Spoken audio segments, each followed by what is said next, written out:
Saudi আরবে রাষ্ট্রীয় তেল কোম্পানি আরামকোর প্রকল্পে কাজ করা শত শত প্রবাসী শ্রমিক মাসের পর মাস ধরে বেতন পাচ্ছেন না। সম্প্রতি প্রকাশিত হিউম্যান রাইটস ওয়াচ HRWর এক প্রতিবেদনে এমনটি জানানো হয়েছে।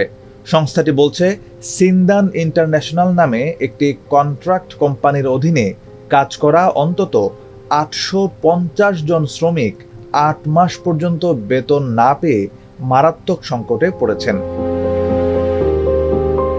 বাংলাদেশ, ভারত ও নেপাল সহ বিভিন্ন দেশের এসব শ্রমিকদের অনেকেই খাদ্য সংকট, মৌলিক চাহিদার অভাব, এমনকি দেশ ছাড়ার ঝুঁকিতেও পড়েছেন। সিন্দান ইন্টারন্যাশনাল 2024 সালের ডিসেম্বরে তাদের কার্যক্রম বন্ধ করে দেয়। তবে অনেক শ্রমিক 2025 সালের মার্চ পর্যন্ত কাজ চালিয়ে গেছেন। শেষ পর্যন্ত তাদের অনেককেই বেতন ছাড়াই দেশে ফিরে যেতে বাধ্য হতে হয়েছে। কেউ কেউ বেঁচে থাকার জন্য অনিয়মিত কাজে নেমেছেন, আবার কেউ প্রতিবাদও করেছেন। যদিও সৌদি আরবে বিক্ষোভ নিষিদ্ধ এবং এই ধরনের কর্মকাণ্ডে গ্রেপ্তারের ঝুঁকি থাকে। HRW অভিযোগ করেছে, আরামকো ও সৌদি কর্তৃপক্ষ শ্রমিকদের পাওনা নিশ্চিত করতে ব্যর্থ হয়েছে। অবশ্য মজুরি না দেওয়ার ঘটনা স্বীকার করেছে সৌদি মানব সম্পদ মন্ত্রণালয় এবং কিছু পদক্ষেপ নেওয়ার দাবি করেছে তারা। তবে কতজন শ্রমিকের অভিযোগ নিষ্পত্তি হয়েছে তা এখনও পর্যন্ত জানা যায়নি।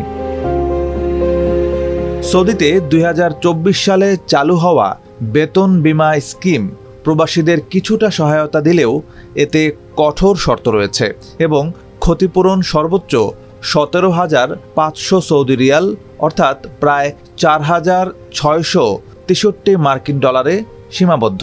এতে চূড়ান্ত সুবিধা বা চাকরির শেষ পাওনা অন্তর্ভুক্ত নয়।